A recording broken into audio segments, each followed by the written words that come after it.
All right, everybody. Welcome to another episode of the Endurance Matters podcast. I'm your host, Justin Metzler. I have the pleasure of welcoming Mark Allen to the show today. Mark, welcome to the podcast. Hey, great to be here. Great to talk about all things triathlon. Yeah, really looking forward to this one because you're an icon, a legend of the sport. And, we've been in the same circles for quite some time and run into each other here or there at some races, but I don't know that much about you other than what I've read and heard over the internet. And so looking forward to getting into it. I start off the podcast here with a hard-hitting question. So the first one I have for you today is, you're well known for your nickname, The Grip. If you had to choose a different nickname, because The Grip was taken, what would you choose? Oh, good God. I don't know. My entire life I have had nicknames. I was the Grip. In high school, I was this absolute little shrimp. I was the smallest guy on the swim team, the smallest guy on the water polo team. And so, and everybody else in high school, they all had like full-on beards, and I still looked like I was in third grade, and so they called me Twanger. So in high school, my nickname was Twanger. So, when I graduated from Twanger to the Grip, I thought, okay, that's good. I don't need another nickname, but yeah, if I was going to have another nickname, oh geez, I don't know. I actually kind of like Mark. That's a pretty good start. Yeah, 100%. I think from Twanger to Grip, you definitely got an upgrade. So, you've owned that Grip 100% now. I want to rewind a little bit. Can you talk to me a little bit about what your athletic background was as a kid growing up, sort of like as you transitioned into triathlon? Yeah, I mean, it's my evolution as an athlete I think it's pretty interesting because, growing up, I didn't feel like I had any kind of athletic talent, but I had athletic passion. I loved moving, I loved running around, and I love the sports where everybody got to participate. Like, a lot of team sports, the stars are the ones who get all the action. And if you were like me, like I played Little League one year as a kid, and the position that they put you in if you're like the worst guy on the team where you can do the least damage is right field, because nobody hits into right field, especially kids. They can't hit that far, and right field is like, forget it. So, and when they would line us up at school to pick teams, and the team captain, they'd pick this one and then the other one would pick. I was always like the last person picked because nobody wanted me on their team, that kind of a thing. So it wasn't good for my athletic ego or my athletic self-confidence. But in 1968, I was watching the Mexico City Olympics, and I was absolutely mesmerized by the long-distance swimmers of all the events that I saw that year. And it was the first Olympics that I'd seen on television. And watching them going back and forth in this 50-meter pool, I'm like, oh my God, how can a human being do that? Because for me at that point in time, I was 10 years old. To do one lap across a 25-yard pool was like a near-death experience, and so, and about a couple months after those Olympics, I was living in Palo Alto. That's where I grew up. There was an advertisement in the local newspaper that the local swim team was having tryouts, and my mom goes, "Why don't you go? You love what those swimmers are doing." I'm like, "Mom, I can't even swim once across the pool," and she goes, "Just try it," And so I went, and there was all these kids, and the kids who were on the team were going back and forth. I'm like, oh, good God, they're 10 years old and they're going back and forth. And so they said, hop in and swim a couple laps. And so I actually swam 4 laps, and I didn't drown. I didn't die. I actually made it. I'm like, oh my God, 4 laps, that's 100 yards. That's pretty good. Good at math. And that's where it began, and I swam competitively for 12 years, but I was very mediocre. I never did anything that was newsworthy. I was never fast enough to even think that I was close to qualifying for Olympics, Olympic trials, any kind of national championship, none of that stuff.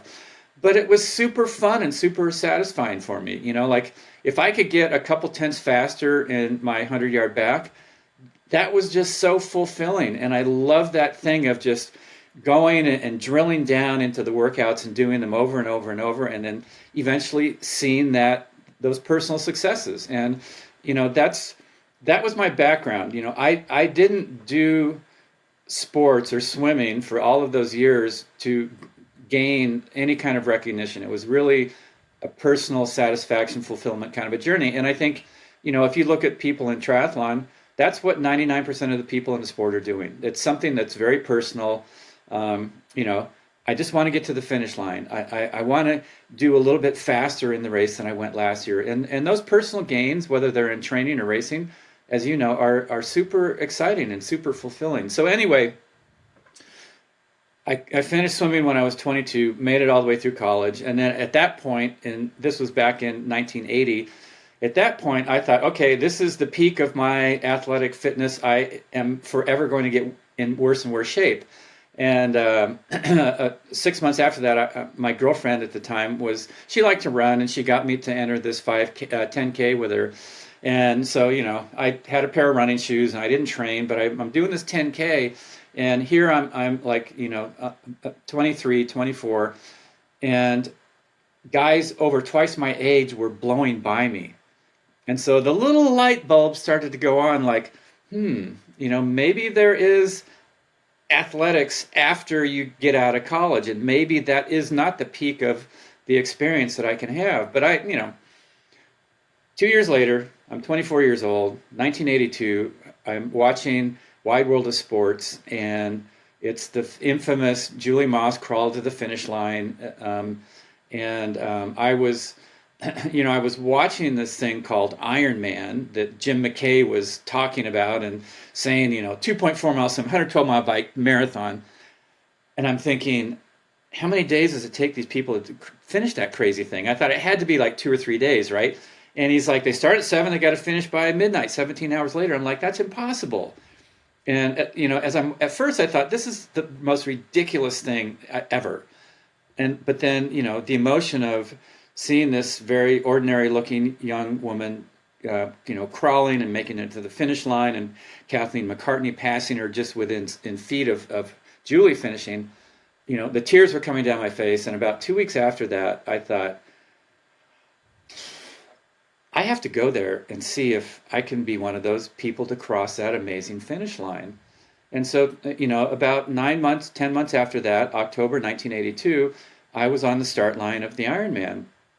And my goal clearly was just to finish. I thought, okay, I don't really know what my career path is yet. I'm going to train for this thing for the next 8 or 9 months. I won't have time to think about what I'm going to do with my life. I'm just going to swim, bike, and run, and see if I can cross that amazing finish line. And so that's how it started. I was going to do the Ironman once. Clearly, that plan got modified a little bit. That's cool. That's an amazing origin story. And I guess from there, tell the listeners and tell me a little bit about how that first race went and how you sort of transitioned that into, you know, taking it more seriously and making it sort of part of your life. Yeah. Well, like, you know, I'm sure you can imagine that back in 1982, there was no AI triathlon training. There were no triathlon coaches. There was no resource to help you understand how to train. And so I had a friend who was a cyclist, and he got me set up on cycling. I figured I had the swimming part covered. And, you know, I was reading in magazines, like, how do you train for a marathon? And I started juggling all this stuff together. And right away, I realized, you know, if I train like a swimmer to do well at 2.4 miles, if I train like a cyclist to time trial for 112, and if I train like a runner to run a marathon, I'm going to completely explode my entire human body into 12 million pieces, right? And so that was you know, really early on, just in the first month or so of training, I realized triathlon is not 3 different sports. It's one sport with 3 disciplines. And so I started modifying and figuring out kind of how to make this all happen. And so I got to Kona that October, and of course I had never run a marathon. I had no idea if I was going to be able to finish the race, but I was 24 and I was super excited, and I'm in this incredible event that I'd seen on television, and I got there and I went for a run on Ali'i Drive, and I'm like, oh my God, these people are so fit. And I'm looking at myself and I'm like, I'm not that skinny, you know. I'm like, oh my God, you know, I was like terrified, you know. And there were about 1,000 people in the race that year. And you have to understand, to get in the race in 1982, you called up the Ironman office. They sent you the application. You sent it back with your check and a headshot, and you were in. It was not the process that you have to go through now. And you know, Dave Scott was there. He'd won the race once. and he was hoping to, win his second title. And, he was the guy to beat. And anyways, but I wasn't thinking about beating anybody. I was just trying to, hopefully cross the finish line. And, the cannon sounded at 7 a.m. and there was that feeling of, once we started, kind of like the nerves just went away, and you sort of get, all of a sudden your world shrinks into just like the people that are swimming around you. And, every now and then I was looking around and seeing the fish under the water. And, I wasn't, I was going as hard as I could, but I wasn't like thinking anything, I was just like, this is kind of cool, and then, you make it to the turnaround, and I started heading back, and I'd gotten on the feet of this guy that was swimming at a pretty good pace. And at one point I thought, I wonder where the leaders are. And I, like I said, I wasn't really in a huge hurry. So I kind of stopped and I was treading water, and the only guy I could see was this guy right in front of me. I'm like, man, those top guys are so fast. They're so far ahead. I can't even see them, At the end of the swim, I came out of the water, and I'm still on this guy's feet. And, he runs up the ramp, I run up the ramp, and, and it was that huge moment of relief, like, oh, thank God, I'm out of the water and I can actually see the world again, And as I was running up the ramp, somebody yelled out, "You're in second place." And I'm looking around like, who are they talking to? And I realized, oh my God, I am on the feet of the leader of the race. And so I ran up. I'm like, I wonder who the dude is who's in front of me. And I looked, I'm like, it's friggin' Dave Scott, the man, Dave Scott. He's like the best guy in the world. And I'm with him. I'm like, this sport is amazing, And I'm like, okay, don't get too excited. You were a swimmer, so, it's probably going to go downhill from here. Well, by Javi, still with Dave Scott, halfway through the bike, we had a 5-minute lead on everybody else, and I'm still with him, and I'm feeling amazing. And, we made the turn, and those tailwinds were like howling, and finally it kind of got to a point where, we made it back to Kauai High, and we headed back on the Queen K. And I can be kind of a thorn in people's side sometimes. And I'd never talked to Dave before, so I pulled up next to him. I go, "Hey, Dave, when we're done with the bike, you want to go for a run?" And he looks over at me and he goes, "Who are you?" And I go, "Well, my name is Mark Allen." And he goes, "Oh, I think I heard you." And he clicked his bike into a big gear and he took off. And I'm like, all right, that conversation didn't go so well. I clicked my bike into a big gear and I hear this like screeching metal, scraping, clanking sound. And I looked down and part of my derailleur had broken off. And, my gears got stuck in the biggest gear. And, I had almost 40 miles left on the bike ride in my biggest gear. I'm like, if I do that, I'm going to ruin my knees for life. And so I didn't finish that year, and that was my goal. I was going to go try to finish. I had a secret goal of hoping to be in the top 100. And I didn't complete that, but I had been with the best guy in the world, Dave Scott, for several hours of racing. And that's where, that seed of a dream was really born. Like, maybe if I can stick with this, I don't know how I would, maybe I can be one of the best in the world. Maybe I can even win this race. I don't know. And it was shortly after that, I was back in San Diego, and I was just out training, and there was another young triathlete. His name was George Hoover. And he rode up to me and he goes, "Hey, you're Mark Allen, right?" And I go, "Yeah." And he goes, "Hey, my mom and her partner, they have an investment firm in La Jolla. It's called J. David, and we're starting a triathlon team, and we'd love you to be on the team." And I said, "Oh, well, hey, what does that mean?" And he goes, "Well, we'll pay for your entry fees, and we'll fly you to all the races, and we'll pay you $1,000 a month." And I'm like, $1,000 a month?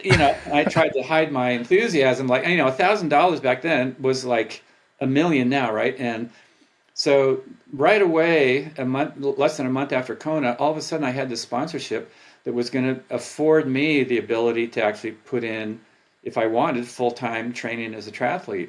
And in November of that same year was the first Nice International Triathlon. And a bunch of us went over there with Team J. David. Scott Molina was on the team. Kathleen McCartney was on the team. Scott Tinley was on the team. A bunch of top age groupers. And I ended up winning that race that year. And it was a live event. It was produced for television. And so all of a sudden, I've beaten two of the best guys in the world, Scott Tinley, Scott Molina, at a long distance race. The marathon, the run that year in Nice was a marathon. I had an incredible run. And all of a sudden, it's sort of like I had truly arrived on the scene, and I had the support to actually pursue this dream. And so that's really when things shifted. Sponsor of today's episode, Precision Fuel and Hydration. These guys have been an amazing partner for the show, and it's really a product that I use every single day in my training to help me go faster, feel better. So in today's day and age, we all know high carb is sort of the thing. And so previously I've spoken about how much I like the chews, and I'm still munching on those pretty much every single day in training, but I've really been getting into the PF90 gels. That's been a really big value add for me to have 3 gels in one. And I feel like sometimes I'll just take that entire gel all at once or go half and half. It just allows me to get a little bit more carbohydrate and sort of just bump everything up and feel a little bit better in training. So if you want to try that for yourself, head on over to pfnh.com and use code BigMetz2025 for 15% off. What did the weekly training schedule look like when you sort of got into it and you were in a position to start winning some of these big long distance triathlons? The early years of training was pretty haphazard. There were no templates. There was no knowledge base of what you had to do as a triathlete to get ready for an Olympic distance, a half Ironman, full distance Ironman. And so and I came from a swimming background, and as a swimmer, basically you'd get in the pool, the coach would dream up the hardest workout they could think of. You'd go as hard as you could the whole way through, and then you come back the next day and you do the same thing. And so there was this mentality that I came into the sport thinking that even in my easy workouts, at some point I have to go race pace.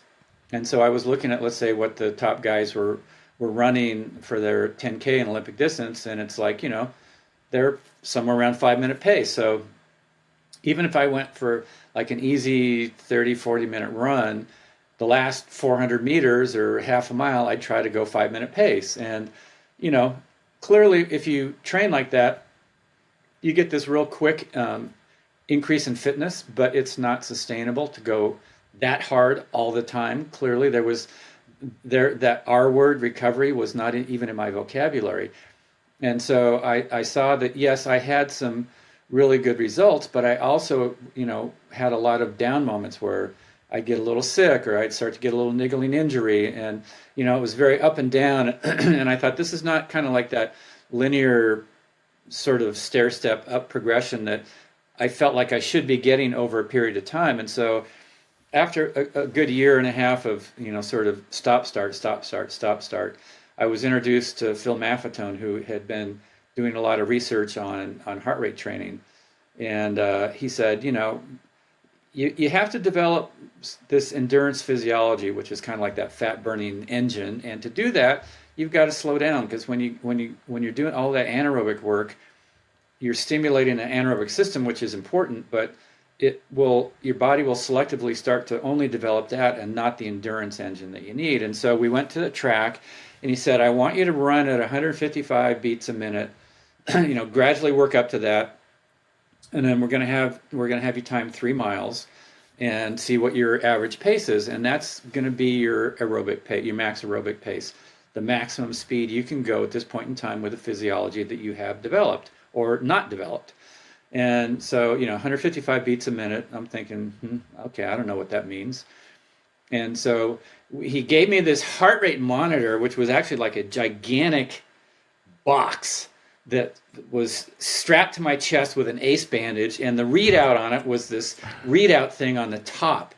And so here I've got this big lump on my chest, and I had it under my t-shirt because I was embarrassed to have this thing. And I'm running along, and I'm kind of looking down my shirt every now and then to see what my heart rate was. Well, right away, it pegged up at 155 beats a minute, and I felt like I was barely moving, And so we timed 3 miles, and it was about an 8.40 average pace for those 3 miles. And so, now if I ran an 8.5 minute mile at my aerobic pace, I'd be happy. But back then, I'm thinking, this is so slow. I won't beat guys that are even twice my age. And it was over 3.5 minutes slower than I was trying to do in every run workout, And so he said, just for the next month and a half, just stick with this, and it'll be really slow, but then you're going to start to get faster at these same heart rates. And I thought, all right, well, I'll just try it. I have nothing to lose. Let me just see how it works. And I did it. So I did that, and then toward the end, I had a half Ironman race in Hawaii that I did, and I only did like a week and a half, 2 weeks of speed work going into it, and I completely blew everybody away. And I'm like, oh, okay, so there is something to this. So anyway, everything we did was sort of trial and error. Like I did a lot of training with Scott Molina, Scott Tinley. And when one of those guys would start to sort of make a step up, the rest of us would be like, all right, what are you doing? What are you doing? And we were pretty good. Like we didn't turn every workout into a race. We could actually go out and kind of have social long rides or social long runs. But then we also had our group workouts that were really intense. And so, sort of by happenstance, we did this really good mix of aerobic, anaerobic, threshold work stuff. It just wasn't scientific. And so, if you fast forward to today's athletes, everything is measured, everything is calculated, everything is based on field tests or lab tests to determine, your lactate levels and all that kind of stuff. And so, we were trying to solve the same solutions that people nowadays are trying to solve. What are those things? How do you build your endurance? How fast can you go at any given distance before you completely blow up? How much nutrition do you need to sustain a certain pace? How much nutrition can you take in before you start to feel like you're going to barf all over the planet? That kind of a thing. How fast can you go in the heat before your core temperature goes up so high that your performance starts to drop off? And so we were not, people nowadays are not trying to solve any problem or come up with any answer that we weren't. It's just that we had no way of measuring it. We just had to go by feel. And so it's like, okay, I think I can go this fast for 8 quarters on the track. And you get to number 6 and you're just like, kaboom! Like, ooh, I guess I went too fast in those first 3 or 4, Sure. But nowadays, obviously, you've got lactate, you've got all these measurements. And so the difference between then and now is that the learning curve is much quicker. And with a lot of the devices that we have to measure things now, you can associate an effort feel with more subtle levels of performance, of exercise, of physiology, of sustainability, of power and pace and all that kind of stuff. So things are just more refined now than they were back then. But we made a lot of mistakes, but we also learned a lot too. And with that need to sort of tap into your body's intuitive self and to figure out, okay, this effort feels too hard, but then you see that you can sustain it. You realize, oh, it wasn't too hard. It's just my brain saying, no, this is not good for you, Mr. Allen. If you keep this up, something bad might happen. Well, nothing bad happens. It just hurts. Sure. And so I think that also helped us when we race because there's so many things that influence, let's say, pacing or sustainability in a race itself, like how fresh or tired are you, compared to your ideal? Is the weather hotter than you had anticipated? Are you more dehydrated than you anticipated? And, with that intuitive sense, we were able to kind of like figure out on the spot, in the moment that counted most, where we could go hard and where we needed to back off. Otherwise, we were going to blow up. And I think that's why some of the racing that we did back then was super dynamic and super exciting because it wasn't planned. It was more like figuring it out step by step, pedal stroke by pedal stroke, all the way through the thing. Yeah, 100%. In some ways, it was more entertaining as a fan as well because even 5, 10 years ago, athletes didn't have the same knowledge that they do now. And you see a lot of the athletes racing at a very similar level because they all have access to the same sort of information. They know their limits and they know their limits in training. And so therefore their performances are very predictable. I want to talk a little bit more about the Maffetone method, which over time it became known in some circles as the Mark Allen method. When you transitioned from using that big box on your chest and heart rate monitors became a little bit more actually usable in practice, did you double down on the 150 to 155 heart rate training? And did you do more of that over time and less of the let's just train with others and go by feel and sort of naturally find the balance? What did it look like maybe in the mid 80s, late 80s when it became a little bit more accessible? Yeah, I was pretty structured with it. When I did aerobic work, I did aerobic work, and I didn't let myself overdo it. And if you look back at kind of like our ancient physiology that enabled us to survive, if you look at very traditional cultures, how they move, most of what they do is aerobic movement, and they do a little bit of anaerobic movement. So, traditional cultures where you don't have cars and any of that stuff, and you're surviving out in the wild, people walk 3 or 4 miles a day just as a matter of living. And every now and then, you got to chase some game for food, and you're going really fast, or something is dangerous and it's chasing you, and you've got to get back to the cave and put the rock across the door to be safe. And so, when we do anaerobic stuff, from our ancient genetics, it's actually, it's that fight or flight that gets activated. When you're going really hard, your fat burning engine gets turned off. That diesel fuel of fat takes more oxygen to break it down than carbohydrate. Here comes danger. Here comes the saber-toothed tiger. You got to run to escape, to survive. And, you don't want diesel fuel at that point. You're like, you don't want to be going, hey, brother, don't eat me for lunch. I'm just going to saunter out of here. No, you want to be like a rocket getting away. You activate the carbohydrate burning, which is high octane fuel. It doesn't take as much oxygen to break it down to release the energy. You shut off your fat burning, but you stimulated all of the high stress hormones in your body. Your body's going, this is danger. And we all have this same physiology. Otherwise, we wouldn't be here. We'd be dead. We would have been eaten by something. And, if you look inside the body, we have enough fat stored in our bodies to go about 500 miles. You only have enough carbohydrate to run about 20 miles. So clearly we're set up, humans are actually the best endurance athletes on the planet. We can run farther, faster than any other animal, including a horse.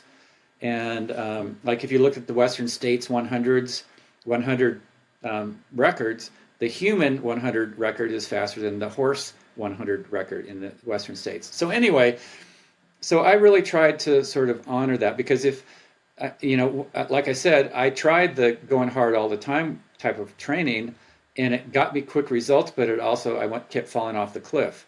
And so it's like, okay, this is not sustainable. And my mantra in training over the course of the years evolved to be, if I am training consistently, I am going to be getting better. And if I'm training consistently, it means that I am able to recover on a day-to-day, week-to-week, month-to-month basis without overdoing it and going into that complete explosion where I fall off a cliff and I'm exhausted, or I get sick, or I get injured, and I'm not training. So consistency was the number one goal of what I was doing. And so, yes, for sure, I had hard workouts. We did track workouts. We did fartlek trail runs. We did group rides where, you were redline, but then I also did a lot of training where I separated out all of that really hard stuff, and I just did that steady aerobic training to develop that fat burning engine. What has changed since then is that, we all kind of went by the mantra like, build your fat burning engine in the beginning of the year, do a lot of aerobic training January, February, March, and then sometime in April when, the May and June races are coming up, that's when you start to throw in the speed work. And then you start getting both of those physiologies developed. Well, and it worked, and that's what everybody was doing, so we were on the same relative scale. And then just recently they have shown that actually if you start out in the early season throwing in some anaerobic work, your VO2 max goes up quickly. And then when you get closer to those races that you're doing, especially if it's a half or a full and you need that aerobic physiology, that's when you add in a lot more of your aerobic work.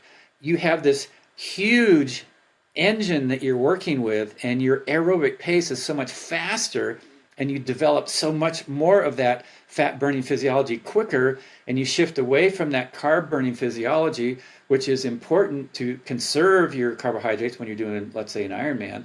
And so it's the same stuff, but just some of it has been shifted from when I was racing.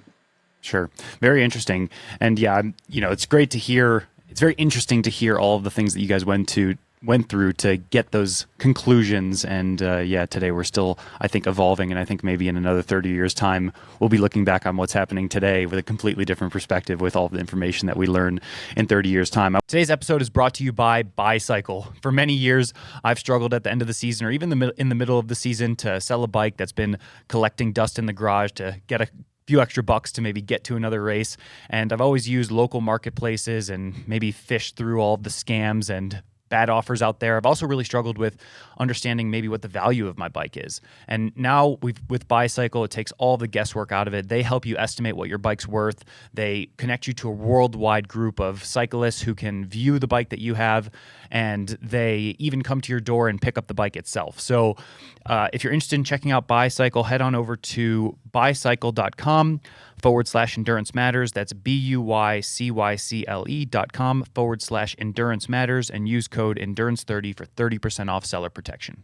I want to talk a little bit more about the mental side and your mental approach, the mental approach that you took while you were racing. Obviously, it's very important to train hard. We've alluded to that already in this conversation. How much time did you spend working on your mental approach during your racing years? I actually spent a fair amount of time because I saw how important it was. And I saw how important it was in the very first triathlon I did. As a swimmer, I kind of had this tape that would go. So like, if I was leading a race, I could pretty much hold it. However, if somebody got just even a half a stroke ahead of me, this tape would start to play like, oh, they're faster than me. They're pulling away. I can't catch them. They're going to win. I'm not going to win. Like I was never the guy who would come from behind, right? Yeah, and so the very first triathlon I did, it was this series called the USTS, United States Triathlon Series. This was in June of 1982, and the very first race was at Torrey Pines State Beach, which is North San Diego County, and incredible event. Dave Scott was there, Scott Molina was there, Scott Tinley was there. Three of the best guys at the time were competing, and I came off the bike in fourth place, which blew me away. My first triathlon, and I'm like, oh my God, I'm in fourth place. How is that even possible? And so I start the run, and I'm all excited, and then about a mile into it, this guy kind of just runs by me, and my swimmer tape started to roll like, oh, he passed me, therefore he's going to finish ahead of me, and I'm going to be finishing fifth or sixth or seventh, or who knows how many others are going to pass me. And I paused for a second, and I said, wait a minute, we're only a mile and a half into this run. It's not set in stone. Maybe something can happen. Maybe if I just relax, I can change this dynamic. And the swimmer tape was cut right then and there. And he stopped making time on me. And about a mile later, I caught back up to him. And shortly after that, I pulled away. And I did finish in fourth place behind Dave Scott, who was first, Scott Molina, who was second, and Scott Tinley, who was third. And, on the outside, it looked like the big news of that day was like, here's this dude, Mark Allen, his first triathlon, and he finishes behind three of the best guys in the world. And it was kind of a foreshadowing of us becoming, the big four. But on the inside, the most important piece of that day was that I saw that, the thoughts that I was telling myself had such an immediate and profound impact on how my race was evolving or how it might end up. And so from that point forward, I realized this is an important piece for me.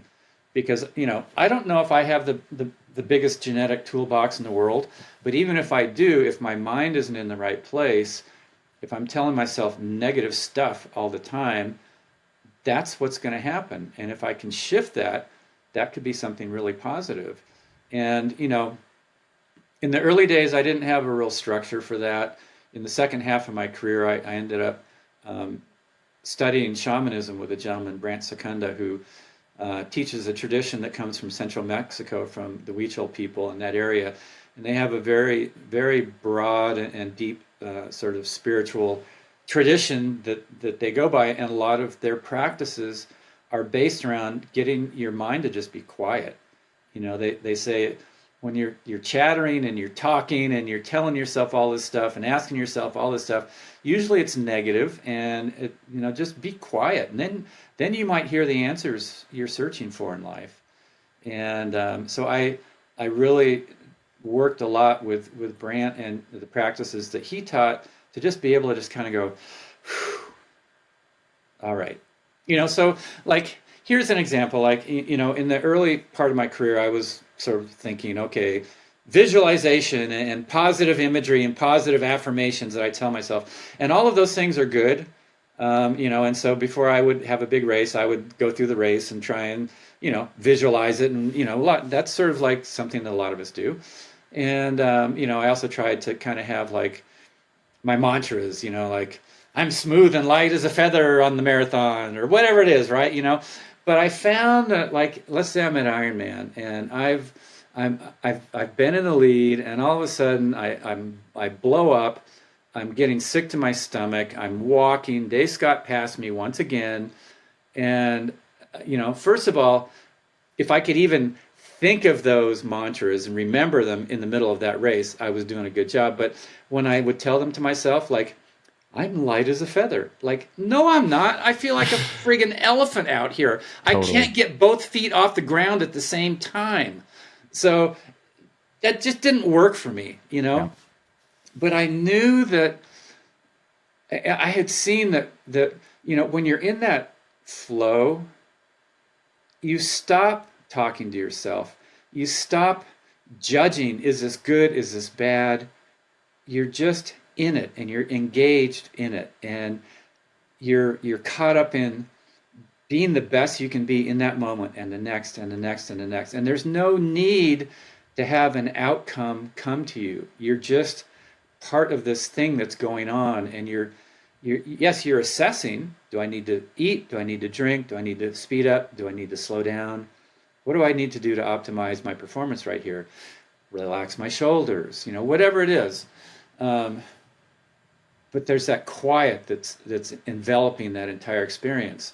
And when I'm in that space, it's almost like you can see 360 degrees. It's like you're almost hyper aware, but it's a very relaxed space, and it's very powerful because you feel like you're connected to all possibility.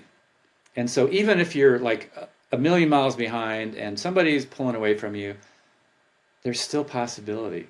And even if you don't catch them, it still has meaning to give everything you have, and to, know that when you cross the finish line, that you managed those tough moments the best that you could on that day, and that you got the most out of yourself that you could on the day.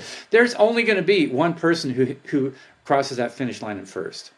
So does that mean that everybody else is a loser? Absolutely not. You can still create your best moment, your greatest story. And sometimes the most empowering moments are when you could have just gone, this sucks, this is terrible, I shouldn't have come here, Dave Scott won again, wah, wah, wah. You're whining. Whining doesn't help. Okay, there's that quiet space. Now what can I do? I'm walking. Let me walk as fast as I can here. And then the energy comes back, and then you can jog a little bit. Let me jog as fast as I can. And then you run out of gas and you got to walk again. Let me walk as fast as I can. And these words come from real moments that I had to deal with in the Ironman, where I could be in the lead and then I'd fall apart and Dave would win and I wouldn't. And I have to recraft my why, my purpose in that moment. Like, when things are starting to go downhill and maybe your biggest dream is pulled from your hands and you know you're not going to achieve it, what's next? Do you just give up? Do you just say it's not worth it? Do I quit? Do I start coming up with my excuses and I'm going to tell everybody of why I had a lousy race? Or do I turn this around somehow and still have the best race I can? And when you do that, you learn a skill that's going to help you in the moments that are your greatest moments. Because even in your greatest races, there's going to be moments where you aren't feeling your best. But if you can get 100% out of that 70% moment, you might still win the race. And so, I tell the athletes that I coach, I say, the only bad race is one that you don't learn something from.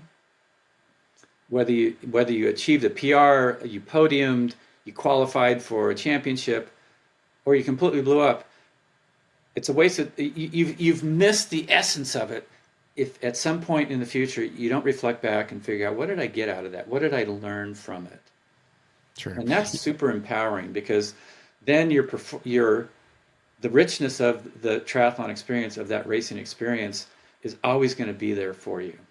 Sponsor of today's episode is Lever Movement. This is a really cool product. It allows you to get some body weight support on any treadmill. You pretty much put this device on there, you put on a pair of shorts, and you use a cord to be able to take off up to 40 pounds of body weight. So many of you know I had Achilles tendon surgery recently, and I've been using the lever over the course of the last 40 runs to work up to the point where I was able to run an hour on land today. So that was a big milestone for me. Additionally, I've realized over the course of that process how important this could be for keeping me healthy and getting in some speed work without that pounding on the road. So I'm definitely going to be using the lever over the course of the next months and years as I continue to get back fit, healthy, and ready to race. So if you're interested in trying a lever for yourself, head on over to levermovement.com and use code EnduranceMatters20 for 20% off all devices. Yeah, I can relate to that 100%. And I feel like I'm sort of almost in that place right now where I've had some recent Ironmans, one in particular where I was winning the race at mile 22 and completely blew up and ended up finishing fourth. And I feel like I'm at that point now where I'm trying to take on board that information and use it to power, hopefully, a win in the future. I'm curious to hear from your perspective if there was anything that you can recall from the space, that particular space, whether it was 6 months or a year from quote unquote failure or a performance that was below your original expectation of maybe winning or going from winning to finishing fourth or walking, to the point in which you were able to overcome, learn, and win. Yeah, one thing to sort of keep in mind when you have a race that's really crappy, you're winning at mile 22 and then you fall apart and you end up fourth. You probably went home that sucked. That was terrible. It's okay to be disappointed. It's okay to kind of let yourself just wallow in that disappointment for a while. You don't have to go home and go, oh, well, that was really empowering because I finished the race and I didn't give up. I gave everything I could and I'm happy as a clam. No, you're not. You're pissed. You're bummed. You're disappointed. You're sad. You're devastated. Let yourself feel that for a while. And then after a while, you're going to get tired of feeling that. And then at some point, you'll get enough distance from the race that that immediate emotion from it becomes background noise. And when it sort of drifts into the background and it has less impact on you, that's when you're going to be able to start to look at that race clearly and go, okay, what did I gain? Maybe I learned something about where I had some holes in my training and I need to shore that up. Maybe I just learned how to handle a difficult situation better. And that's gold too, because like I said, there's no race that's going to be perfect all the way through. And so now I know that going forward, even in those little glitchy moments where things aren't going great, I'm still going to be racing my best. And so give yourself that time, because any solution or decision you make in the heat of that post-race emotion is not going to be the right step forward. And that goes for races where you excelled. You finish a race that's just incredible and amazing, and you're just like, you and your family and your team are just like over the moon excited, and you want to go out in 2 weeks and do that next race that you hadn't planned on doing, and you go there and you blow up. That was not clarity. That was a decision based on emotion. And Sure. so even in the great races, give yourself time to kind of let that immediate motion drift into the background, and then you'll be able to look at things a little more clearly and go, okay, what is my next step? What is my next why? What are the things that I learned from that? And Sure. it doesn't have to be anything earth shattering that you learn, but you'll learn something. You'll see something and go, okay, yeah, I'm able to deal with things a little bit better than I could before. Or, now I see what I have to do to actually do really well. And Sure. that can be a double-edged sword. Like, after I won Kona the first time, I thought, okay, now I know what it takes. But the other side of that was like, oof, now I know what it takes. Totally. 100%. And that pressure can be quite a lot if you're going to repeat. Obviously, you did that very successfully. I'm curious to hear your thoughts because, as you know, the career of a professional sports person, it's a roller coaster. You've alluded to that already in this podcast of there's going to be these peaks, there's going to be these valleys. I'm curious to hear if you found your true purpose and were like completely fulfilled by your career as a professional triathlete through your spiritual journey, through your racing journey. What's your take on that? Yeah, that's a great question. So the first, I'd say half of my career was really kind of defined by trying to win Ironman, right? Like the first 6 years that I raced Kona, I didn't win. And it was not until the seventh try at trying to win that event that I finally was able to have the race that I really felt like I was capable of. And then so after that first win, literally for almost an entire year afterwards, I would wake up in the morning going with that feeling like, was that a dream? Like, oh no, I did it. I actually won it. I won the second one, and that feeling lasted for a couple months. And then after the third win, that feeling lasted for about a week or two. And I'm like, okay, how many Ironmans do I have to win to feel good about my life all the time? 1,000? And that was a real shifting point for me because I realized my motivation to win Ironman had been satisfied. And now I'm faced with the question, why do I want to go back? Why would I want to go back? Why would I want to put my body through all of that training? Why would I want to endure that much pain in training, but then in the race itself? It's hard. It's hard stuff.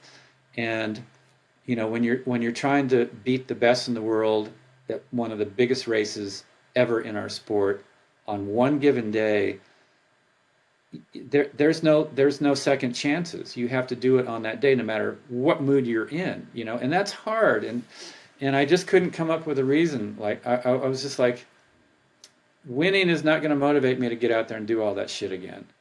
And so that was a real shifting point in my career because going into the season that next year, I was at a real crossroads. Like, why am I even racing? And a number of things happened, and finally I realized I want to go back and race for the same reasons that I did that I was a swimmer. I wanted to see how good I can get. And this has nothing to do with being the champion. I don't care where I finish. I just want to see if I can get a little bit better because I knew that I could. And so the next 3 years were truly motivated by that very personal reason to see where I could go with it. And it ended up that level was good enough to also win those 3 years. And a lot of professionals, their why, they don't ever evolve it. And so, the things that motivated them in the early part of their career, once those get satisfied, then all of a sudden they're left flat and they lose it. They can't find that fire again. But it's because they're trying to race for the same reasons that they did 5 years ago or 10 years ago, and that just doesn't do it for you anymore. And so, triathlon, if you do it long enough, is going to be a journey of life. It's sort of like life itself, The things that are important to us when we were 10 or 20 are different than when you're 30 or 40. And it's just like that as a racer as well. Yeah. Very interesting. Yeah. So ultimately you get to a point in which, all athletes get to the point where they have to retire. What was that moment for you where What was the impetus for retirement? Was it a physical decision, mental decision, or combination of the both? Yeah, great question. Training, I mentioned, I would train winters in San Diego, summers in Boulder, Colorado. So in both of those locations, I had a lot of contact with top athletes in a lot of different sports, running, cycling, swimming, triathlon. And I had seen a lot of world-class athletes push it too many years, and then all of a sudden they're forced out of their sport because they want that one more dopamine hit of that incredible race, and they're past their prime and they're never going to get it. And then they're forced out because they get sick, they get injured, they're burned out, and then they leave on a note that's sort of, it's not by choice, let's say. And so that was one of my overarching goals early in my career, was when I retire, I want to do it by choice because I know it's the right time. And I was sponsored by Nike for all those years that I was competing, and I asked my main person at Nike, I said, what do you see as the biggest challenge for athletes when they exit? And he said, one of the biggest challenges is that when you have been at the top of your sport and you move on, you are not going to be at the top of whatever is next, at least in the beginning for sure, and maybe never ever again. And that can be really hard for people, and they're just not prepared for the amount of work that they have to put in to even maybe be average at something else. And so I had these two things in mind. One, I want to leave on my own terms. I don't want to be forced out because I'm sick, I'm injured, I'm burned out. And secondly, I was prepared knowing that whatever's next is going to be very different, and that will be okay. And so in 1995, as I was preparing for what I knew would be my final Ironman, I kind of had my bag of tricks of things that I wanted to try in training, and ways that I wanted to prep to be ready to have my best race ever. And that year I felt like I've pulled everything out of the bag, and there's no way that even if I win this year, there's nothing more I can do the next year to become better. And like I said, my goal at that point was to just keep trying to notch it up another level each time I went back. And so I knew that year in 1995 that this is it. This is going to be the best that I can bring into it. And in that personal journey of trying to be the best I can be, this is going to be the best that I can be at triathlon. And so before I even set foot on the start line in Kona in 95, I knew this was going to be the last one. And so the decision was very, very clear for me. I was healthy, I wasn't burned out, I wasn't injured. And this is the best I can be.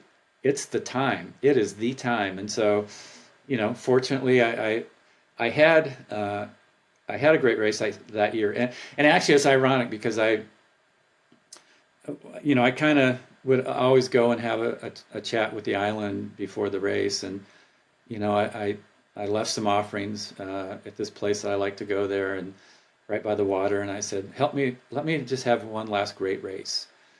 And, when I said, let me have one last great race, in my mind, I'm thinking parade lap, I'm going to be so far ahead of everybody, maybe set a course record, and it's going to be like super easy, right? Well, early on in the bike, there's this long downgrade when you're, I don't know, 20 some miles into it before you go down to Waikoloa. And it's this long downgrade. And the headwinds were so strong that I was in a 39.17 pedaling downhill. Wow. And I'm thinking, okay, scratch the record thing, but let's have this be like a super cool parade lap, right? And as you're probably aware, I came off the bike 13 and a half minutes behind Thomas Hellriegel. Nobody had closed that big of a gap to be the champ. And so all of a sudden, on the outside, it's looking like I'm having the worst Ironman of my career. And eventually, long story on that one, but I was able to catch him and pass him at around mile 23, and I went on and I won. And I'm thinking that was the hardest, not only the hardest Ironman ever, but the hardest win of all of them. And I'm thinking, why did it have to be that hard? And then I realized, you had that talk with the island and you asked to have your greatest race ever. Had it been easier, you wouldn't have had to go to the depths that you had to, and it wouldn't have been your greatest race. That was your best race ever because you had to find corners of yourself and your personality and your strength and your steadiness and your calmness and your peace and your connection with the island and your ability to just stick with it moment to moment, even though it looked impossible. Had it not been that hard, you wouldn't have found all of those pieces. And with that, you're walking away with the greatest race you ever had. And so, life just has that way of, you got to watch what you ask for, Yeah. 'cause you might get it, but it might not come in the form that you think you're going to get it. Yeah. What a beautiful culmination and such a aspirational thing to finish a career on. So amazing, amazing story there. Before we finish up the podcast today, I've got 6 rapid fire questions. You ready to roll? Oh, no. I love the number 6 though. Okay, cool. So it's all working out. What's the best or most impressive training session you ever did? The best, there's 2 bests that I ever had. There's 3 bests. One was a track workout that I did over and over with Ken Souza. It was 8 by quarters with a half lap jog, and we'd ratchet it up every 2. So first 2, and by those last 2, you're completely maxed. That was such a hard workout, but it was such an incredible workout. That was one. Another was the first time we ever did a 150-mile ride from Boulder out to Wiggins and back. Oh yeah. 75 miles straight out through the cornfields, 75 miles straight back. You're so far out there in the cornfields, you can't even see the Rockies anymore. And here you are in Lycra, and you're going through these places where they're like, well, we put down the alfalfa, but the hay ain't ready yet, and they're like, I hope this isn't dangerous, but it was so epic. And then the third one was, this place, it's the Switzerland Trail up in the mountains, and it's high altitude, and it's about 13 miles, and it's just this incredibly challenging run. And I did it solo a couple weeks before I went to Kona in 1995, and I was just in this flow and this rhythm, and I finished, and it was the fastest I had ever run it ever in all of my years in Boulder. And I'm like, wow, I didn't realize I was in this good a shape. Yeah. And so sometimes those great workouts are ones that surprise you. You're not anticipating to sort of do a PR on a course that you know really well, and that's stuck with me. And so when I came out of the energy lab, and I still hadn't caught Thomas Hellriegel that year, I thought, and normally when you come out of the energy lab and you've got that long stretch to get back to town to the finish, it seems like forever. I'm like, this is nothing. Remember what you did on the Switzerland Trail by yourself? You've got this. That's huge. That's huge. Yeah. All right, number 2, what's the worst mistake you've made in your career? It can be a training mistake or something in a race that costed you largely. The biggest mistake I ever made was in 1987. I had a pending deal with Pan American Airways, Pan Am. They were going to pay me a huge amount of money and give me, a gazillion free first class miles if I won. And so I was racing for the money. And when I started to falter, all I could think about was how this big deal was not going to happen because I wasn't going to win. And so that was when I was like, you do not ever race for money ever again, period. Totally. Couldn't agree more with that. All right, number 3, when you ride all the way out to Wiggins, what was your go-to gas station or like little shop snack to get you back to Boulder?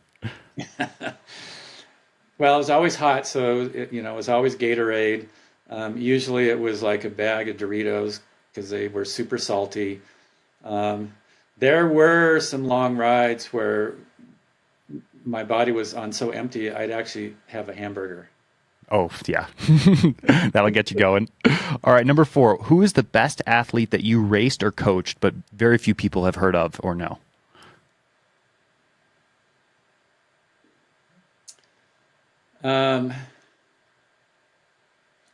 Wow, that's a good question. Some of the best athletes that I've raced or coached are the age group athletes. They'll never be pro level, but they're such good athletes, and more than being good athletes, they're good people that bring the best that they can into it. I coached a guy for years named Leo DiCanio, and he started in the sport. He's a Clydesdale, and he started. He did a sprint race in Florida where he lived, and he got last place. And he goes, okay, that sucked. And he goes, next year I'm coming back and I'm doing better. And he got last place again. Wow. And he's like, okay, that really sucked. And he goes, I need a coach. And so he Googled coaching, and my name came up, and he contacted me, and I started coaching him, and I was having him. He was like the go hard all the time guy, and was trying to get him to slow down and do some aerobic stuff. And he questioned every single thing that I had him do. But I could tell, like, he was a pain in the ass in the beginning. But I could tell it was more like he just wanted to understand why he was doing this stuff. And so I was very patient, and he did some races and actually started to do well. And then he started winning the Clydesdale class on a lot of events. And one thing led to another, and he ended up doing some Olympic and then some half and then some fulls. And he eventually went to Kona and crossed the finish line. And Leo DiCanio crossing the finish line, still Clydesdale weight, was one of the most iconic and emotional moments for me to realize, here's this guy that he will never be the fastest guy out there. He's just not built to be, but he has the passion of the top people in the sport, and he gets as much out of it, if not more, than just about anybody else. And it was a personal journey, and he completed it, and he was part of the fabric of Ironman, which is just all about the stories anyway. And Amazing. so that's one of the cool things. All right, cool. Final one here. If you had to pick a 1980s triathlon fashion trend to be mandatory in 2025, what would you pick? Oh, the Speedos. You got to race in a Speedo. Got to do it. Actually, like some of the coolest photos, I think, were when Dave, Scott, and I were racing each other. And we had on running shorts and singlets. Like, yeah, that just looked kind of cool, I agree. And, I agree. Well, thank you so much for your time today, Mark. This was so insightful and cool to hear some of those stories, and just to really appreciate you coming on. Thank you very much. All right. I hope everybody enjoyed it. Cheers. See you in the next episode. Peace. All right.